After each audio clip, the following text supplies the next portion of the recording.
여러분 혹시 그런 기분 느껴보신 적이 있으신지 모르겠습니다. 난 참 열심히 살았는데, 분주하게 뛰어다녔는데, 바쁘게 지냈는데, 어찌된 영문인지 내 마음이 황량한 사막과 같고, 내 안에 안식과 기쁨과 감사는 눈 씻어 보아도 찾을 길이 없고, 내가 이렇게 살아서 뭐하나 싶은 그러한 자조 섞인 목소리가, 또 내일 또 이와 같은 삶을 살아야 될 것에 대한 답답하고 안타까운 마음에 잠들지 못하는 그런 날들 말입니다. 아무것도 안 한 것이 아닙니다. 많은 것을 했습니다.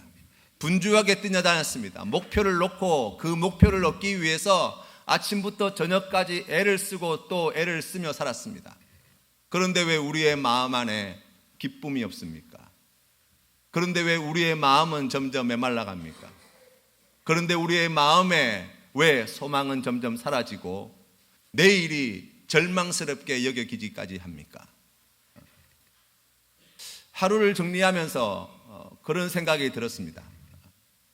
내일을 생각할 때 오늘보다 조금이라도 나은 내일이 될 수만 있으면 얼마나 좋을까라고 말입니다. 조금 더 깊이 생각해서 그렇다면 오늘보다 더 나은 내일이 되기 위하여는 어떠한 삶이 되었으면 좋을까 생각해 볼 때 제 간절한 마음의 바람은 아름다운 것을 보고 아름답다 말하고 그 아름답다는 것을 생각할 수 있는 하루가 되었으면, 사랑하는 이들을 보고 사랑스러운 것을 보고 사랑스럽다고 여기고 그 사랑스럽다는 말을 고백할 수만 있다면, 그렇다면 그날 조금 힘들고 피곤하더라도 잠자리에 누워서 오늘 만났던 그 아름다운 것들과 오늘 만났던 그 사랑스러운 것으로 말미암아 단잠을 잘 수 있지 않을까 생각해 봅니다. 목적지만 바라보고 달려가느라 우리의 인생을 마치 살아내어야만 하는 숙제처럼 여기고 우리가 그렇게 쫓겨다닌다. 아름다운 것들을 놓치며 살고 있지는 않습니까? 하나님께서 우리에게 주신 너무나 사랑스럽고 아름다운 것들이 우리의 삶에 지금도 너무나 많이 있는데, 우리가 그 좋은 아름다운 것들과 사랑스러운 것을 아름다운 줄 모르고 사랑스러운 줄 모르고 살고 있지 않나는 말씀이에요. 바라기는 우리 귀한 성도님들의 삶의 자리에 하나님께서 주신 그 귀한 모든 아름다운 것들을 아름답게 여기고 아름답다고 고백하며 하나님께서 우리에게 허락하신 그 많은 사랑스러운 것들을 우리가 사랑스럽다고 여기고 사랑스럽다고 고백하며 살아가시는 그와 같은 은혜를 누리시는 우리 성도님들 다 되시기를 주님의 이름으로 축원합니다. 기독교인은 왜 기독교인입니까? 그리스도인은 왜 그리스도인입니까? 우리가 세상 사람들보다 더 착해서 그렇습니까? 아니죠. 사실 우리가 착한 일로 말한다고 한다면 사실 자랑할 것이 없는 사람이라고 이야기할 수 있습니다. 그렇다고 해서 우리가 어떠한 신령한 영적인 체험을 많이 해서 우리가 그리스도인이 되었습니까? 여러분, 우리의 삶의 자리에 얼마나 많은 그러한 신비로운 체험을 여러분 해보셨습니까? 그리스도인이 그리스도인인 이유는 우리가 하나님을 믿는 하나님의 백성이라고 고백할 수 있는 이유는 단 하나예요. 바로 그것은 우리가 하나님을 예배하는 자이기 때문입니다. 우리의 정체성은 거기에 있습니다. 우리가 가진 것이 많고 지혜가 많고 자랑할 것이 많고 명성이 많고 사람이 많고 그러한 것들이 아니라 우리가 남들이 알지 못할 아주 신비로운 체험을 많이 하여서도 아니라 우리가 선행을 많이 하여서도 아니라 바로 우리가 하나님을 예배하는 자이기 때문에 그리스도인인 거예요. 여러분의 삶의 자리에 그것이 여러분의 인생의 최우선순위가 되기를 주님의 이름으로 축원합니다. 세상에 많은 일들이 있지만 우리가 귀하고 아름다운 일들이 세상에 참 많이 있지만 그러나 내가 하나님을 예배하는 것보다 더 귀한 것이 없습니다. 그 귀한 믿음의 고백으로 나아갈 때 하나님께서 우리의 인생 가운데 함께하여 주셔서 우리의 인생을 거룩한 산제물로 산제사로 연락하시는 그 은혜를 허락해 주실 줄로 믿습니다. 예배라고 하는 영어의 단어는 가치 있는 것이라는 단어에서 왔습니다. 조금 다른 말로 설명을 드리면 이렇게 설명할 수 있습니다. 하나님 그분이 받으시기에 합당한 모든 것을 드린다는 이야기인데, 이것을 조금 더 쉽게 풀어드리면 우리에게 가장 가치 있는, 우리에게 가장 귀한 그 하나님께, 가장 가치 있고 귀한 하나님이 받으실 만한 우리의 가장 귀한 것을 드리는 것, 가장 가치 있는 것을 드리는 것, 그것이 예배라는 거예요. 여러분에게 가장 귀한 것은 무엇입니까? 여러분에게 가장 가치 있는 것은 무엇입니까? 여러분에게 가장 가치 있고 귀한 하나님께 무엇을 드리고 있습니까? 우리가 오늘 하나님 앞에 나아갈 때에 오늘 이 자리에 모인 것은 하나님을 예배하기 위함입니다. 이곳이 예배의 자리가 되기 위하여 필요한 조건은 하나밖에 없어요.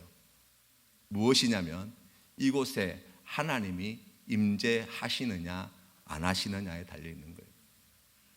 만약 이곳이 하나님을 예배하는 곳이며 이곳에 하나님이 임재하신다는 그 믿음의 고백이 있다고 한다면, 여러분, 우리가 주님 앞에 나아갈 때에 그 귀한 하나님께, 그 가치 있는 하나님께 우리의 가장 귀한 것을 드리는 마음으로 예배 드려야 하지 않겠습니까?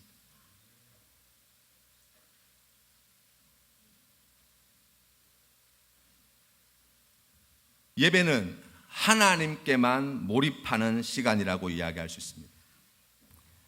하나님의 진리를 찬양하는 것이고, 하나님께 온전히 열려있는 시간이고, 하나님을 경외하며 하나님을 기다리며 어두움 가운데 속에서도 우리가 여전히 하나님을 신뢰하는 마음으로 나아가는 자리가 바로 이 예배의 자리라고 이야기할 수 있습니다. 그렇기 때문에 예배는 믿는 자만이 드릴 수 있는 거예요. 우리가 매번 드리는 예배 시간마다 고백하는 것이 있죠. 사도신경입니다. 왜 사도신경이 예배의 초입 부분에 놓여 있느냐라고 이야기한 바로 이와 같은 신학에서 나온 이야기예요. 하나님께 예배하는 자는 하나님께 영광 돌리고 찬양 드리고 하나님 앞에 나와 경배 드리는 자인데, 바로 그와 같은 자들은 성부 하나님에 대하여, 성자 예수님에 대하여, 성령 하나님에 대한 믿음의 고백을 가지고 나온 자라는 거예요. 그래서 우리가 예배 시간마다 성부 하나님에 대하여, 성자 예수님에 대하여, 성령 하나님에 대하여 사도신경으로 고백함으로 하나님께 나아가는 거예요. 일본의 위대한 그리스도인이라고 이야기하시는 우찌무라 간조 선생님께서 내가 당신께로 가는 것은 이라는 시를 쓰셨는데요, 이 시의 내용이 이렇습니다. 하나님 아버지, 제가 당신께로 가는 것은 제가 깨끗한, 더럽지 않은 사랑스러운 인간이기 때문이 아닙니다. 제 속에 당신이 충만하시어 더욱 진지하게 기도드리고 더욱 많이 이 세상을 사랑하고 더욱 많이 아버지의 말씀과 진리에 대해 배우려 하기 때문입니다. 제가 모든 성과 은혜와 사랑의 근원이신 아버지의 손에 길러지고 아버지와 하나 되기를 아버지께서 바라십니다. 순종, 믿음, 순결은 오직 아버지께로부터 옵니다. 저는 아무리 노력해도 그런 것을 낳을 수 없습니다. 아버지께서는 저희에게 율법에 순종하라고 하십니다. 저희가 율법을 다 지킬 수 있어서 그렇게 명령하시는 것이 아니라 저희가 자신의 무능을 깨닫고 아버지께 귀의하여 아버지와 하나 되게 하시려는 것입니다. 저희를 아버지께 이끄시기 위해 율법을 주셨습니다. 그러므로 주여, 저는 저 자신의 전적인 무능과 타락을 인정하고 아버지의 생명으로 충만해지기 위해 아버지께 나아갑니다. 저는 더럽습니다. 깨끗하게 해 주소서. 저에게는 믿음이 없습니다. 믿음을 주소서. 저는 어두움입니다. 밝혀 주소서. 저를 죄에서 깨끗하게 하소서. 라는 고백으로 하나님께 영광을 드렸습니다. 우리가 깨끗하여서 예배 드리는 것이 아닙니다. 우리가 하나님 보시기에 거룩하고 아름다운 삶을 살아서 하나님을 예배하는 것이 아닙니다. 우찌무라 간조 선생님의 그 귀한 믿음의 고백대로 우리를 부르시는 분이, 우리에게 이 믿음 주신 분이, 우리를 깨끗게 하실 분이 하나님이심을 믿기 때문에 우리가 그 믿음으로 이 자리에 나온 것입니다. 이 예배의 시간을 통하여 우리가 확인해야 될 것이 무엇입니까? 라고 이야기하면 바로 그 하나님을 확인하는 자리예요. 그 하나님을 만나는 자리입니다. 우리가 예배하기를 원합니다. 우리의 삶이 하나님께서 받으실 만한 거룩한 산제사가 되어야지요. 그런데 우리가 이 한 주간 살아온 삶을 돌아볼 때에 여러분 하나님과 동행하셨습니까? 하나님께서 받으실 만한 귀한 산제사를 드리는 삶을 살았습니까? 한 주간 동안의 삶을 돌아보면서 마음은 있지만 우리가 그렇게 살지 못한 삶의 자리가 얼마나 많은지요. 우리가 하나님을 예배 드리고자 할 때에 우리가 하나님을 예배 드리지 못하게 만드는 것들이 있다고 성경은 우리에게 말씀합니다. 히브리서 12장 1절 말씀에 이러므로 우리에게 구름같이 둘러싼 허다한 증인들이 있으니 모든 무거운 것과 얽매이기 쉬운 죄를 벗어버리고 인내로서 우리 앞에 당한 경주를 하며 믿음의 주여 또 온전하게 하시는 이인 예수를 바라보자 라고 선포하고 있습니다. 우리가 주님을 바라보며 나아갈 때, 우리가 하나님 앞에 나와 예배드리며 나아갈 때에 우리에게 이 예배의 자리에 나온 우리를 여전히 얽매여 놓고 있는 것들, 바로 죄라고 말씀하시는 거예요. 뿐만 아니라 베드로후서 2장 20절 말씀에는 보니까 만일 그들이 우리 주 대신 구주 예수 그리스도를 알므로 세상의 더러움을 피한 후에 다시 그 중에 얽매이고 지면 그 나중 형편이 처음보다 더 심하리니, 우리가 하나님을 예배하러 나아갈 때에, 우리가 하나님을 예배드리며 나아갈 때에 그 예배를 방해하는, 우리를 얽매여 만드는, 얽매이게 만들어지는 것들, 바로 그 중에 하나는 세상이라고 이야기할 수 있는 거예요. 좀 다른 말로 설명을 드리면 세상에 속한 모든 것이라고 이야기할 수 있습니다. 여러분, 우리가 주님 앞에 나아갈 때 여전히 세상의 염려와 근심을 가지고 나오지는 않습니까? 우리가 여전히 세상의 수고롭고 무거운 짐을 내려놓지 못하여서 그 무거운 짐에 짓눌려 어찌할 바를 알지 못하고 우리가 오늘 주님 앞에 나오진 않았습니까? 우리의 한 주간의 삶을 돌아볼 때에 우리가 세상에서 겪는 여러 가지 어려움과 우리가 세상에서 겪는 여러 가지 아픔과 여러 가지 무거운 짐들과 고난과 고통과 실패와 좌절을 경험하면서 우리가 세상의 것을 목표로 삼아서 그것을 붙잡기 위하여 달려가는 삶을 살아가지는 않았습니까? 오늘 주님 앞에 나올 때에, 하나님을 예배하는 때에 그 모든 세상에 속한 것들은 우리를 얽매여 놓는 사슬과 같은 것이 된다고 성경은 우리에게 말씀하는 거예요. 그래서 사도 바울은 이렇게 고백합니다. 빌립보서 3장 7절 말씀에 그러나 무엇이든지 내게 유익하던 것을 내가 그리스도를 위하여 다 해로 여길 뿐더러 또한 모든 것을 해로 여김은 내 주 그리스도 예수를 아는 지식이 가장 고상하기 때문이라. 내가 그를 위하여 모든 것을 잃어버리고 배설물로 여김은 그리스도를 얻고 그 안에서 발견되려 함이니 내가 가진 의는 율법에서 난 것이 아니요 오직 그리스도를 믿음으로 말미암은 것이니 곧 믿음으로 하나님께로부터 난 의라고 고백하고 있습니다. 하나님께 예배하는 자에게 아버지 하나님께서 원하시는 바가 우리에게 유익하게 여겨지는 그 모든 것들을 다 버리고 우리를 구원하신 예수 그리스도 그 이름을 가장 존귀히 여기며 우리가 그 귀한 믿음으로 주님 앞에 나아갈 때 하나님께서 그 놀라운 축복과 은혜로 만나 주신다고 약속해 주십니다.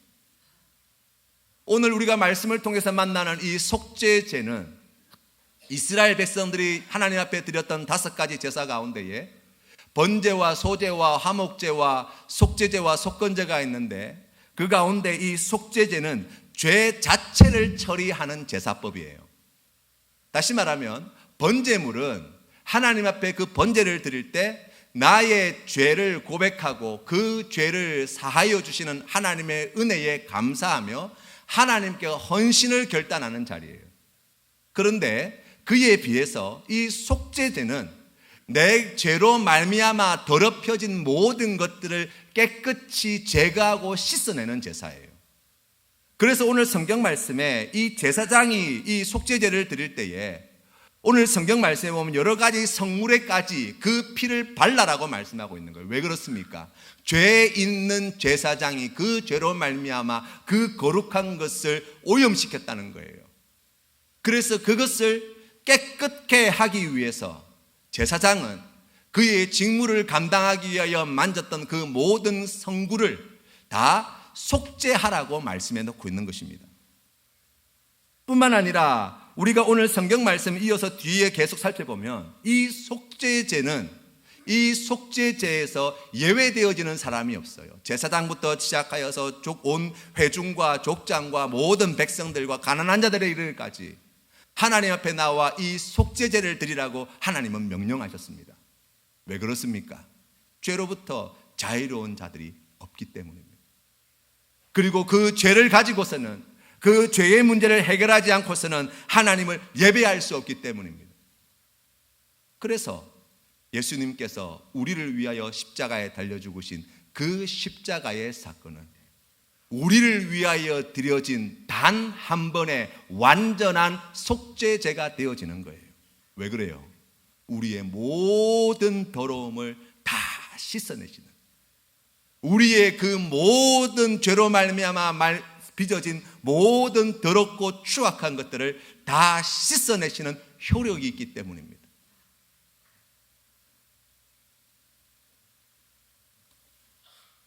오늘 성경 말씀 뒤이어서 5장 15절 말씀부터는 속건제가 나옵니다. 이 속건제는 이렇게 설명하고 있어요. 5장 15절 말씀에 이렇게 나와 있어요.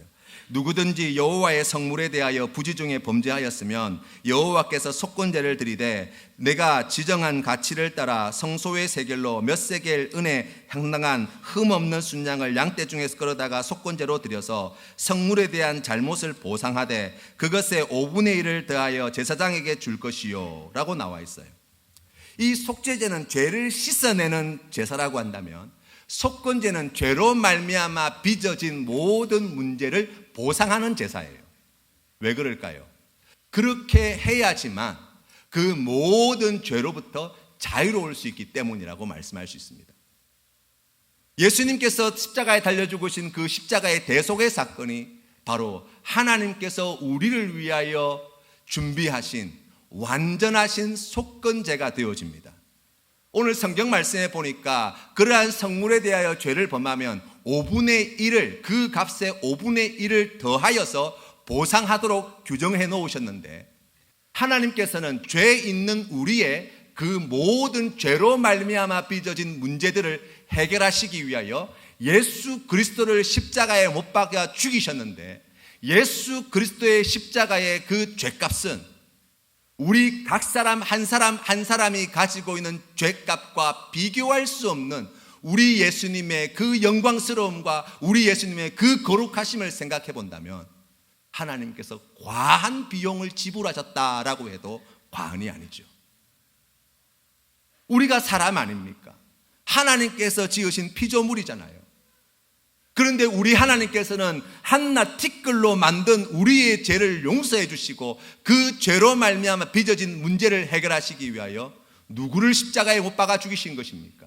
하나님의 독생성자 예수 그리스도, 하나님의 말씀이신 예수 그리스도를 사람의 몸으로 이 땅에 보내실 뿐만 아니라 그를 십자가에 피 흘려 죽게 하심으로 우리가 가지고 있는 그 죄의 값, 그 이상의 것을 지불하신 하나님이 되셨다고 성경 말씀은 우리에게 가르쳐 주십니다. 왜 아버지 하나님께서 예수 그리스도를 십자가에 못 박아 죽이셔야만 했습니까?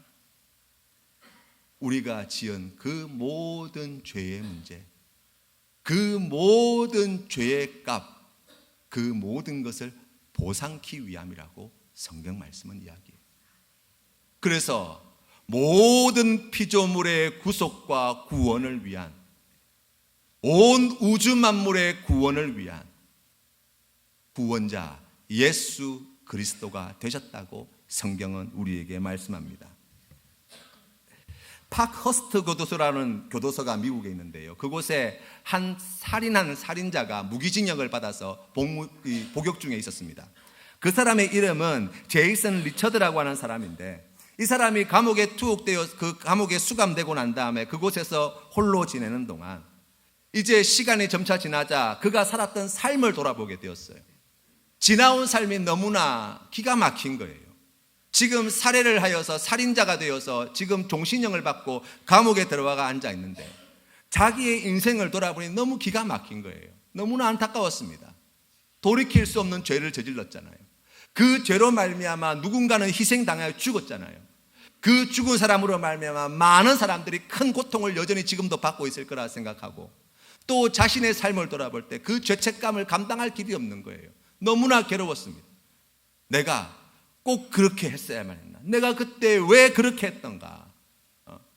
내가 조금만 참았더라면, 내가 조금만 다르게 생각했더라면, 내가 그러한 일을 하지 않고 내가 좀 인생을 좀 반듯하게 살려고 조금만 애썼더라면, 누군가가 좀 나를 도와주었다면 내가 지금 이곳에서 내 인생을 이렇게 허비하며 살지 않을 텐데 라는 생각을 했을 거예요. 깊은 죄책감에 빠져있던 이 제이슨 리처드라는 분이 이제 자기의 죄의 문제를 해결하기 위해서 그곳에서 어떻게 해야 이 죄로부터 내가 구원함을 얻을 수 있을까, 내가 이 죄의 문제를 어떻게 해결할 수 있을까 생각해 보니까, 다른데 아무리 철학이든지 심리학이든지 어떤 것에도 이 죄를 어떻게 해결해 주겠다는 데가 없는 거예요. 보니까 종교에서는 그래도 죄를 이제 해결해 줄 수 있다는 이야기를 듣고 이분이 제일 먼저 관심을 가진 것이 불교라는 거예요. 그래서 감옥에서 불교 관련된 책들을 다 보셨대요.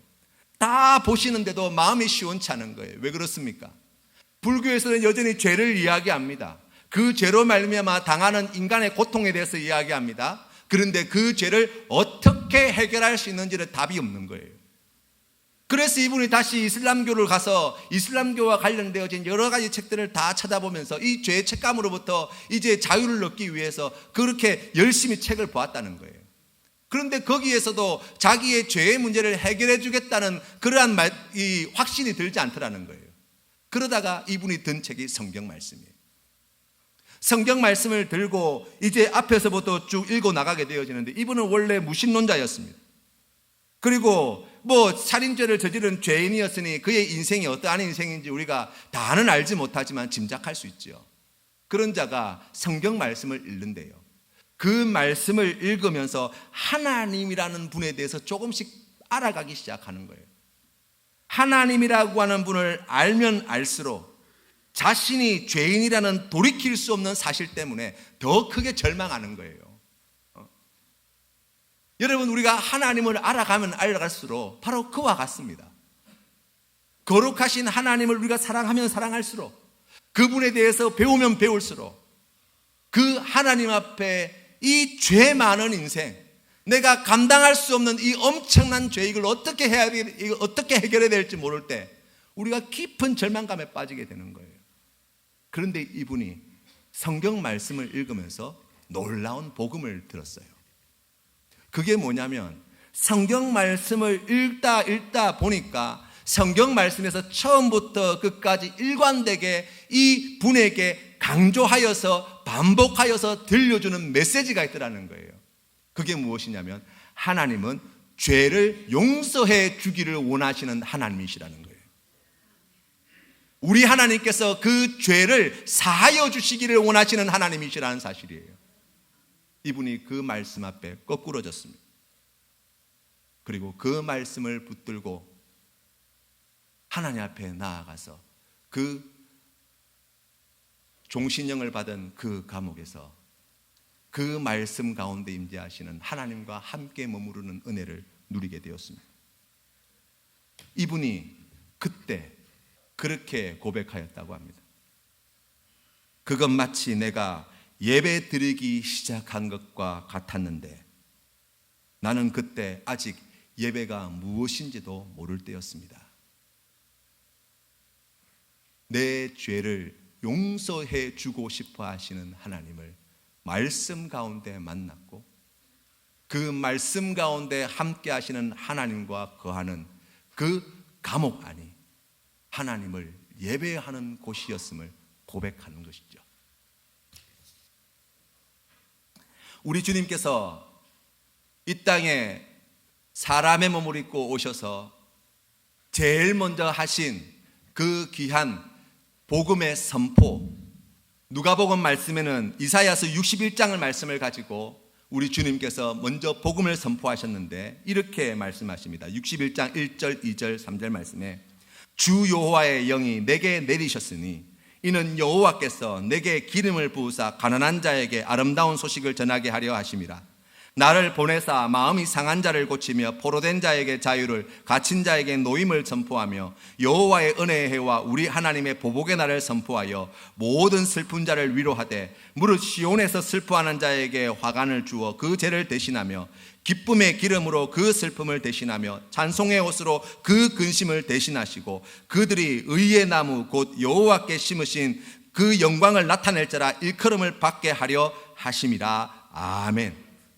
우리 예수님께서 이 땅에 오셔서 하신 일이 무엇이라고요? 이사야서 61장 1절 말씀에 우리에게 가르쳐 주신 바대로 가난한 자에게 복음을 전하시는 것인데, 그것은 포로된 자를 자유케 하는, 갇힌 자를 놓아주는 그 귀한 자유의 복음이라고 말씀합니다. 하나님 앞에 예배드리러 나올 때에 하나님께서는 우리에게 주시고자 하시는 그 자유를 사랑하는 자녀들이 누리기를 원하신다는 사실입니다. 우리가 죄에 얽매여서, 세상에 얽매여서 우리에게 주시는 그 자유를 누리지 못하고 세상의 것에 얽매여서 이리저리 치이며 살아가 피곤하고 지친 몸을 이끌고 다시 주님 앞에 나오는 우리에게 예수 그리스도께서 우리를 위하여 십자가에 달려 죽으심으로 말미암아 우리가 그 죄로부터 자유케 되어졌으며, 예수 그리스도를 믿는 믿음으로 우리가 하나님의 자녀가 되어 그 모든 세상에 얽매이기 쉬운 것들로부터 자유를 얻은 하나님의 자녀가 되었음을 기억하라고 말씀하시는 거예요. 우리가 그것을 선포하며 그것을 기뻐하며 우리에게 주신 자유를 가지고 우리가 마음껏 하나님의 이름을 높여드리는 자리, 마음껏 하나님의 그 거룩하심을 높여드리는 자리, 마음껏 하나님을 경배하는 자리, 바로 그 자리가 오늘 여러분이 앉아있는 이 예배의 자리인 줄 믿으시기를 바랍니다. 여러분, 우리가 주님 앞에 나아가 예배드릴 때에 하나님께 마음껏 예배드리기 걸거치는 것이 무엇입니까? 자녀의 문제, 직장의 문제, 가정의 문제, 건강의 문제, 경제적인 문제 뿐만 아니라 우리의 신앙의 문제,